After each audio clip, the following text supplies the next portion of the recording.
நான் வாழ்கிற வாழ்க்கை வெறுமையாக இருக்குது, சலிப்பாக இருக்குது அப்படின்னு எத்தனை பேர் யோசிச்சிருக்கீங்க?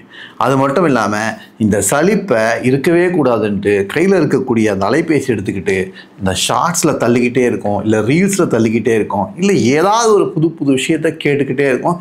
நம்மளுடைய அந்த போர்டம் அப்படின்னு சொல்லக்கூடிய இந்த வெறுமையை நம்ம வெறுக்கிறோம். அதுதானே உண்மை.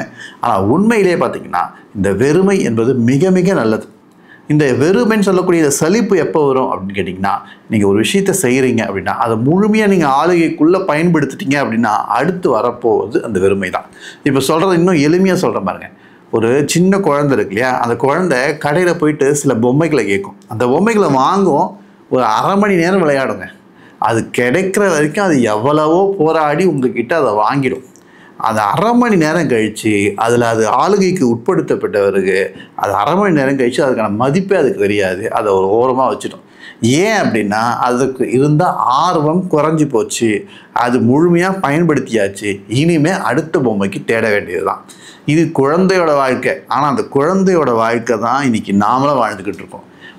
ஒன்று முடிஞ்சதுன்னா அதுக்கு அடுத்தது தேடுறது, அதுக்கு அடுத்து தேடுறது, இதையே வாழ்க்கையை வச்சுக்கிட்டு இருக்கோம்.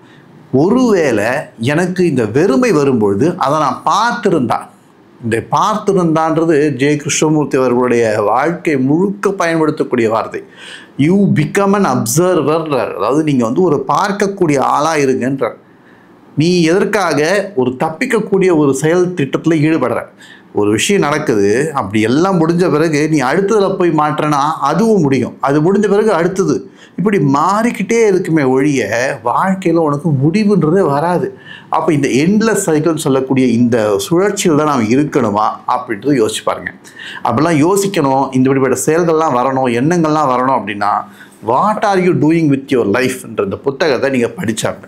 இதில் ஜெய கிருஷ்ணமூர்த்தி அவர்கள் இந்த சிந்தனைகளை தெளிவாக கொடுத்துருக்காரு. அவர் முதல்ல என்ன சொல்கிறாருன்னா, இந்த வெறுமைன்னு சொல்லக்கூடிய இந்த சலிப்பு இருக்கு இல்லையா, இந்த சலிப்புன்றத நீ ஒரு ப்ராப்ளமாக, அதாவது ஒரு பிரச்சனையாக பார்க்குற. அப்படி பிரச்சனையாக பார்க்காத அப்படின்னு முதல் வார்த்தை சொல்கிறார். அது ஒரு பிரச்சனையாக பார்க்காத. அதை நீ எப்படி அணுகணும் அப்படின்னா, எதனால் இந்த வெறுமை வந்தது, எதனால் இந்த சலிப்பு ஏற்படுறது ஒரு புரிந்து கொள்ளணும். அப்படி எது புரிஞ்சுக்கிறது எனக்கு புரியலையே அப்படின்னா ஒன்றும் இல்லை. நமக்கு எப்போ ஒரு பொருளில் விருப்பம் ஏற்படும் யோசிச்சு பாருங்கள். ஒன்று அந்த பொருள்னால நமக்கு ஒரு மகிழ்ச்சி ஏற்படும், இல்லை அந்த பொருள் என்ன பாராட்டணும். நான் சொல்கிறது என்னன்னா, இப்போ உங்களுக்கு ஒருத்தர் பிடிக்குது அப்படின்னா அவர் உங்ககிட்ட ஒரு பெரிய ஒரு தாக்கத்தை ஏற்படுத்தணும். ஒன்று அவர் உங்களை பாராட்டணும், இல்லை உங்களை திட்டணும், இல்லை உங்களை கொஞ்சணும், இப்படி ஏதாவது ஒரு விஷயம் உங்களுக்கு சம்மந்தப்பட்டதாக இருக்கணும். அதே மாதிரி உங்களுக்கு பிடித்த பொருளும் உங்களுடைய நாக்குக்கு சுவையாக இருக்கணும், இல்லை கண்களுக்கு சுவையாக இருக்கணும், இல்லை உங்கள் பரிசத்துக்கு சுவையாக இருக்கணும். இப்படி ஏதாவது ஒன்று இருந்தால் தான் அதில் விருப்பம் வருது. சரி, அப்போ என்னுடைய ஆர்வம் எது தெரிஞ்சு போச்சு. இந்த ஆர்வம் இருக்கும் பொழுது எனக்கு வெறுமை இல்லை, இந்த ஆர்வம் இருக்கும் பொழுது சலிப்பு இல்லை. என் கூட அப்படியே வரீங்க நினைக்கிறேன். சரி, இந்த ஆர்வம் என்ன ஆகுது? நான் அதை எனது ஆக்கிக்குள்ளே பார்க்குறேன். நான் சொல்லக்கூடிய இந்த எடுத்துக்காட்டு நீங்கள் உங்கள் வாழ்க்கையில் எதில் வேணால் பொருத்தி பார்த்துக்குங்க. நான் சொல்லக்கூடிய இந்த எடுத்துக்காட்டு நீங்கள் மண்ணில் எடுத்துக்கலாம், பெண்ணில் எடுத்துக்கலாம், பொண்ணில் எடுத்துக்கலாம், நீங்கள் எதை வேணால் எடுத்துக்கலாம். நாம் என்ன நினைக்கிறோம்? அந்த பொருளை அடைய முற்படுகிறோம். அதை அடைகிற வரைக்கும் என்னென்னா நம்மளுடைய ஏகப்பட்ட முயற்சியில் ஈடுபடுவோம், அதை அடையும் தீர்வோம். அதை அடைஞ்ச பிறகு என்ன ஆகும்னு பார்த்தீங்கன்னா அங்கே ஒரு சின்ன ஒரு இடைவெளி வரும். என்ன இடைவெளினா, அதில் இருக்கக்கூடிய விஷயங்கள்லாம் தெரிஞ்சு போச்சு, நீங்கள் எல்லாத்தையுமே அதை பார்த்துட்டீங்க, அது முழுமையாக அனுபவிச்சிட்டிங்க. அடுத்தது அந்த சுகம் வேறு ஏதாவது கிடைக்குமா அப்படின்ட்டு உங்கள் மனம் சொல்லும். மறுபடியும் வேறு ஒரு விஷயம் தேட ஆரம்பிப்போம். இது உணவுப் பொருட்களுக்கு பொருந்தும், நீங்கள் எந்த உங்களுடைய வேலைக்கு பொருந்தும், எதை வேணால் எடுத்துக்கங்க. எல்லா இடத்துலையும் நான் சொல்லக்கூடிய இந்த எடுத்துக்காட்டு பொருந்தும். இப்போ இந்த மனுஷன் இப்படி மாறிக்கிட்டே இருக்கானே, அவனுக்கு ஒரு முடிவே இல்லையா? ஏன் முடிவு வேணுமா அப்படின்னு முதல்ல கேட்கணும். எனக்கு ஒன்றும் பிரச்சனை இல்லையே, நான் கொஞ்சம் வெறுமையில் இருக்கேன், அதுக்கப்புறம் நான் அடுத்து தேடுறேன் அப்படின்னா அது அப்படி கிடையாது. நம்முடைய மனம் என்ன செய்யுதுன்னா, ஒரு பொருளை தீவிர முயற்சி செஞ்சு அடையுது. அது அடைஞ்ச பிறகு அது கொஞ்சம் நீங்கள் வந்து என்ன பண்ணணும்னா அடுத்தது நீங்கள் போட்டுடுறீங்க. அடுத்தது போடும்போது அது தன்னுடைய முழு செயலையை மாற்றி அடுத்த செயலுக்கு தயாராகி அடுத்தது போய் மாற்றுது. இதன் மூலமாக உங்களுடைய மனம் பிறழ்ச்சி அடையுமே தவிர, அதாவது டல்னஸ் ஆகுன்றது. என்ன சொல்கிறேன்னா, உங்களுடைய மனம், உங்களுடைய மைண்ட் சொல்லக்கூடிய அந்த விஷயம் மங்க ஆரம்பிக்கும், ஒரு சிறப்பாக செயல்படாது. அப்போ என்ன தான் செய்கிறது அப்படின்னா, நீங்கள் இந்த அமைப்பை, அதாவது வாட்ச் த ப்ராசஸ், இந்த அமைப்பு எப்படி உருவாச்சுன்னு பாருங்கள். அதை பார்க்க ஆரம்பிச்சிங்களா அதற்கான விடை அதில் தான் இருக்குன்றது.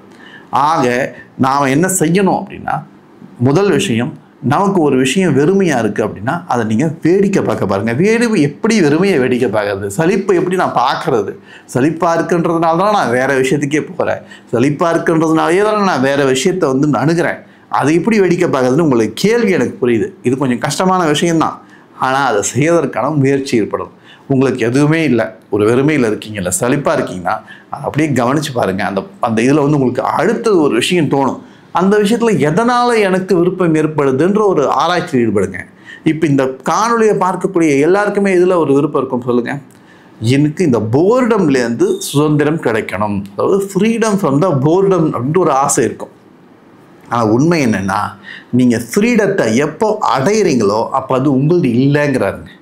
இப்போ சொல்லக்கூடிய வார்த்தை எளிமையில் புரிவதற்கான வாய்ப்புகள்ல நான் எவ்வளவு சுலபமாக்கணும்னு பார்க்குறேன். எதை நீங்கள் அடையிறீங்களோ அது உங்களுடைய நிஜ ஸ்வரூபம் கிடையாது. இதுதான் வேதாந்தம் சொல்வது. இப்போ நான் முக்தி அடைஞ்சிட்டேன்னு ஒருத்தர் சொன்னார் அப்படின்னா, அந்த முக்தி என்பது அவருக்கு கிடையாது. நீ அடைஞ்சிட்டல அப்போ கண்டிப்பாக இழப்ப. ஆக உன்கிட்ட இருக்கிறத நீ உணரணும் அப்படின்றார். இதே விஷயந்தான் நாம் நம் வெறுமையை உணரணும், நாம் அந்த சலிப்புத்தன்மையை உணரணும்.